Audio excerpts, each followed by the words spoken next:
روایت بڑی کمزور ہوگی۔ اور تیسرا یہ ذکر کیا جاتا ہے کہ جب قبیلہ جرہم والے یہاں سے آگے تھے تو انہوں نے سارا خزانہ خانہ کعبہ کی دیواروں میں اندر پھینکا تھا، اور ایک روایت یہ ہے کہ یہاں ایک کنواں ہوا کرتا تھا، اس کنویں میں بہت بڑا خزانہ تھا، تو اس کنویں کے اندر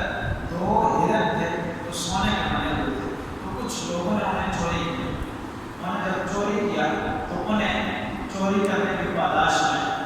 وہیں کنویں کے نیچے دیواروں نے اپنے نیچے جکڑ لیا، دبا لیا، تو اس سے دیواریں گر گئی۔ تو ان دیواریں گرنے کی وجہ سے بھی خانہ کعبہ کی بنیادیں کمزور ہو گئی۔ جو بھی روایتیں ہیں، یہ 4-5 روایتیں ہیں، ان کی وجہ سے خانہ کعبہ کی دیواریں کمزور ہوئی۔ تو قریش مکہ نے سوچا کہ ہم اس کو دوبارہ اچھے طریقے سے مضبوط طریقے سے تعمیر کریں،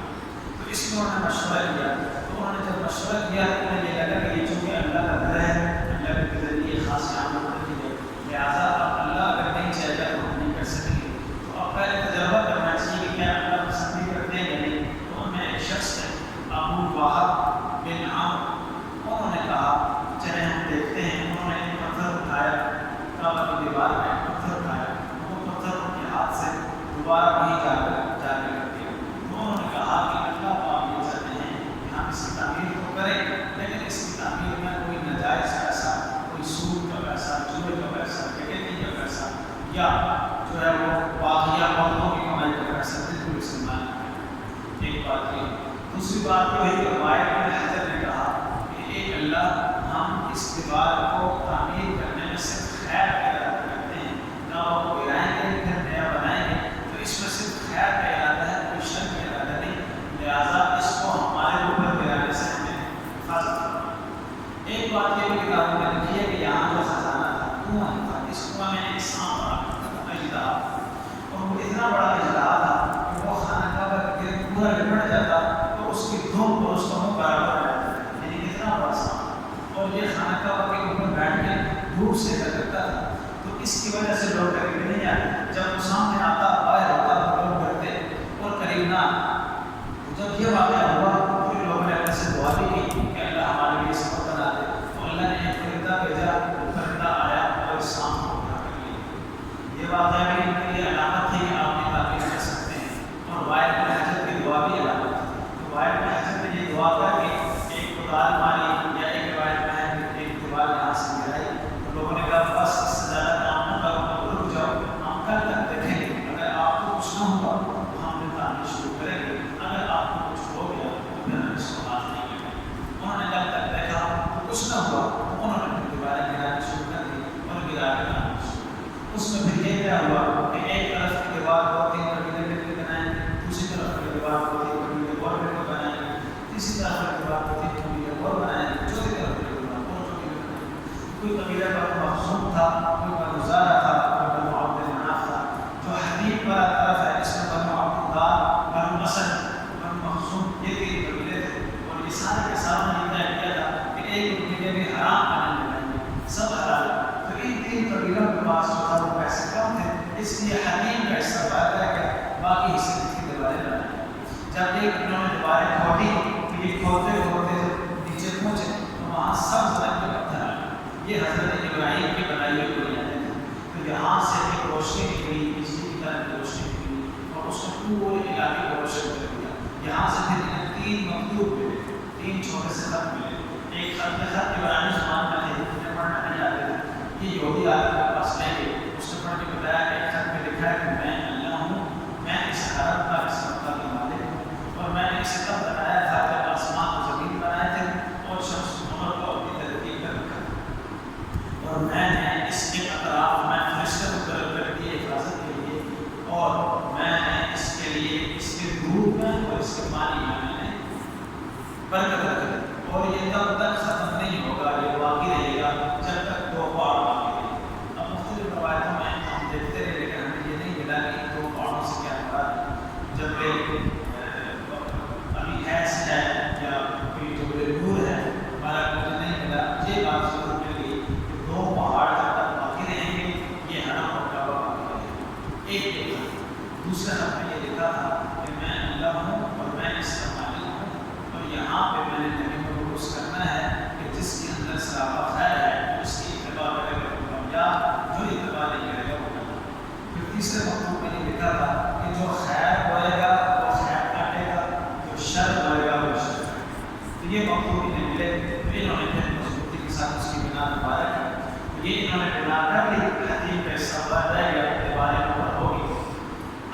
ہوا کہ حجر اسود لگانا تھا،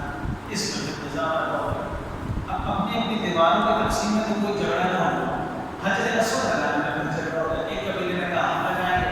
دوسرے نے کہا ہم لگائیں گے، تیسرے نے کہا ہم لگائیں گے۔ یہ نظام چلا گیا، 5-6 دن تک بحث ہوتا رہا۔ پھر ایک قبیلے والوں نے پیالہ منگوایا خون کا، اس میں ہاتھ لگا کر جسموں کو لگائے اور کہا ہم پیچھے نہیں ہٹیں گے اگر ہمیں یہ چیز نہ دی۔ دوسرے قبیلے نے ادھر منگوایا، پیالے میں ڈال کے ادھر لگایا اپنے جسموں پہ اور کہا ہم پیچھے نہیں ہٹیں گے جب تک کہ یہ سعادت ہمیں نہیں دی۔ یہ نظام بڑا شدت اختیار کر گیا۔ وہاں ایک شخص نے ابو امیہ بن مغیرہ،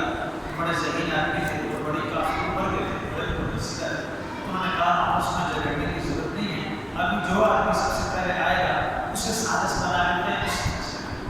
جیسے یہ بات انہوں نے کہی تو اللہ کے نبی حضرت میں داخل ہو گئے تھے، تو آپ نے کہا کہ یہ محمد آگے ہیں، حاضر امین رضینہ محمد، یہ جو انہوں نے کہا حاضر امین رضینہ حاضر محمد، یہ امین ہیں، ہم ان پہ راضی ہیں، یہ محمد ہے صلی اللہ علیہ وسلم۔ تو سارے لوگ راضی ہو گئے کہ یہ مکہ کے سب سے معزز آدمی ہے، سب سے بڑا اخلاق کافی بڑا ہے، لہٰذا ان کی سازش میں راضی ہو گئے۔ تو اللہ کے نبی نے کہا کیا جھگڑا ہے؟ انہوں نے کہا یہ جھگڑا ہے، آپ نے فرمایا کہ کوئی چادر لے آؤ، وہ چادر لے آئے۔ آپ نے کہا سارے قبیلے والے چادر کو پکڑ لو، ایک کونے سے پکڑ لے، دوسرے سے، تیسرے سے، سب قبیلے نے پکڑ لیا اور کہا کہ یہ پتھر اس میں رکھ دو، پتھر چادر میں رکھ دیا گیا، لے آؤ یہاں پہ، وہاں لے آئے۔ اب جہاں پہ پتھر لے کے آئے وہاں پولیس بھی ایک بڑے آدمی کی شکل میں آئی۔ اس نے کوشش یہ کی کہ جب اللہ کے نبی حضرت اسود لگائے تو اس حضرت اسود کے نیچے ٹیک دینے کے لیے، سہارا دینے کے لیے میں ایک پتھر دے دوں، اور اس نے وہ پتھر دینے کی کوشش کی۔ اللہ تبارک و تعالیٰ نے حضرت عباس وہاں موجود تھا، ان کو وسیلہ عطا کی، انہوں نے اس پورے کو مارا، پیچھے کر دیا اور خود ایک پتھر دے دیا۔ اب کچھ مورخین نے لکھا ہے اگر وہ ابلیس کا پتھر وہاں کر گیا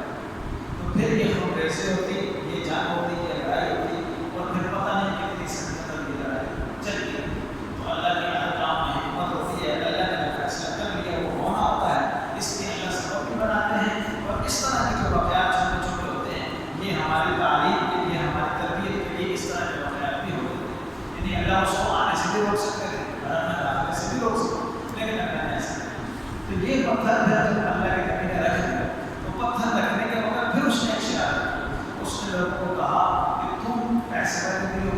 تم طاقت والے بھی ہو، تم معزز بھی ہو، اتنے بڑی صلاحیتیں اور خاصیتیں ہونے کے باوجود ایک 30-35 سال کے نوجوان کو اپنا سربراہ بنا لیا اور سارے اس کی بات مان رہے۔ یعنی آخر وقت میں بھی اس نے کوشش کی کہ ان کی بات تسلیم نہ کی جائے، تو انہیں ایک بڑے نے اسے جواب دیا اور کہا کہ بدبخت آدمی تو دیکھ نہیں رہا کہ ہم طاقت والے بھی ہو گے، معزز بھی ہو گے اور قوت والے بھی ہو گے اور بڑے عہدے والے بھی ہو گے، لڑائی ختم نہ کر سکے، اور اس نوجوان نے کچھ ہی ساعتوں میں اتنے بڑے جھگڑے کو محمد میں تبدیل کیا۔ تو اسے کہا جاتا ہے محمد صلی اللہ علیہ وسلم۔ تو آپ پھر اپنے ہاتھوں سے وہ حضرت اسود کو کریں۔ اب دیکھیں جن جن حضرات جو حضرات آپ سے مانگے انہوں نے حضرت اسود کو غسل کیا ہے، تو ان کی خوش نصیبی کے کیا کہیں کہ اس پتھر میں اللہ کے نبی کے ہاتھ میں، اس پتھر کو رکھا اللہ کے نبی نے، پھر اس پتھر کو بوسا اللہ کے نبی نے دیا،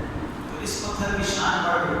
حضرت عمر نے کہا تم تو پتھر ہو، تم تو نہ نفع دے سکتے ہو نہ نقصان دے سکتے، ہم تو تمہیں اس لیے بوسا دیتے ہیں کہ ہمارے آقا ہیں آپ کو بوسا۔ تو اب دیکھیں اللہ سبحانہ و تعالیٰ کی شان کریمی اس امت کے اوپر کہ قیامت تک آنے والا کمزور سے کمزور انسان، کمزور سے کمزور مسلمان، وہ جب اپنے رسول کو بوسا دے دیتا ہے تو وہ اس گھڑی میں شامل ہو جاتا ہے جس گھڑی کی ابتدا نبی کریم صلی اللہ علیہ وسلم کہ آپ نے اپنے ہاتھوں سے اپنے رسول رکھا، وہ ہاتھوں کا لمس اس پتھر کے اندر موجود ہے، اور جو بوسا دیتا ہے وہ اس لمس کو بھی محسوس کر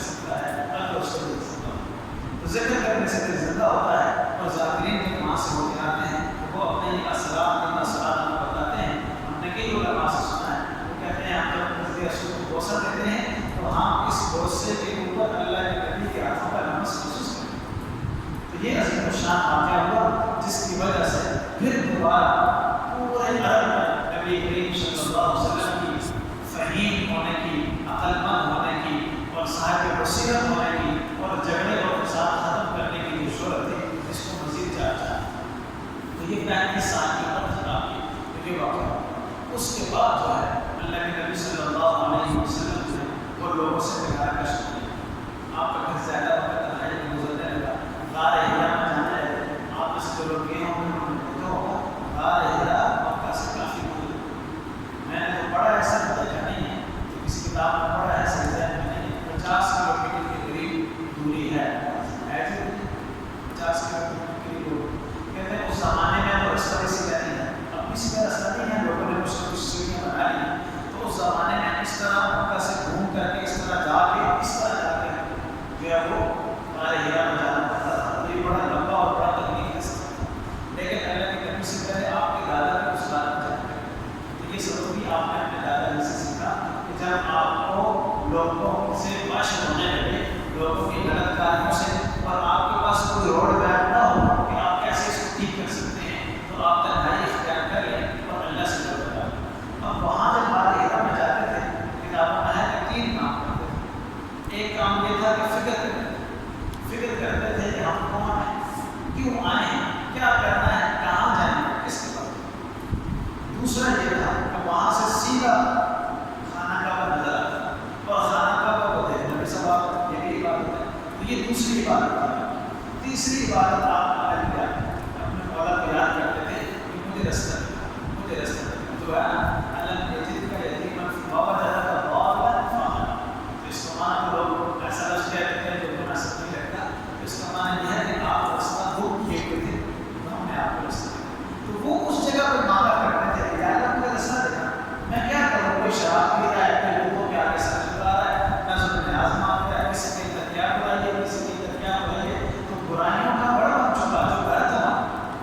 دنیا کے کچھ قدوں میں وہ پہلا غلط تھا، تو یہ پہلا غلط ہوا ہے، اور اس طرح کی حالت یہ ہے کہ 160 کو رکھے ہوئے ہیں، تو جو نبی ہیں، جو توحیدی ہیں، ان کے دل میں کتنی کڑن ہوگی، کتنی تڑپ ہوگی کہ یہ کیا ہوا ہے، تو اس لیے آپ بھی دعا فرمایا کرتے تھے کہ ایک اللہ کو رستہ دینا۔ تو اس عرصے میں آپ نے تقریباً 4-5 سال کا عرصہ اس طرح گزارا کہ آپ کھانا لے کے آ جاتے اور ایک دن تک نہا رہتے اور اس طرح آپ عبادت کرتے، تو پھر اللہ سبحانہ و تعالیٰ نے آپ سے سلسلہ چلایا کہ کیسے مبارکہ ہوئی، اور پھر اس میں وہ جو غار حرا سے روشنی نکلی، اقرا کی روشنی نکلی، اس نے پوری دنیا میں تعلیم کو عام کیا، علم کو عام کیا، اور علم اور تعلیم جہاں بھی عام ہوتی ہے وہاں امن اور محبت آتی ہے، جہاں بھی علم اور تعلیم نہیں ہوگی وہاں فساد اور نفرت آئے گی، اور اس وقت دنیا کے اکثر خطوں میں فساد اور نفرت ہے، اس کی وجہ یہ ہے کہ تعلیم نہیں ہے۔ ہم لوگ سمجھتے ہیں جو تعلیم اور اصل میں تعلیم نہیں ہے، تعلیم تو وہ ہے کہ جو انسان کے کردار کو تبدیل کرے، اس کے بیہیویئر میں چینج پیدا کرے،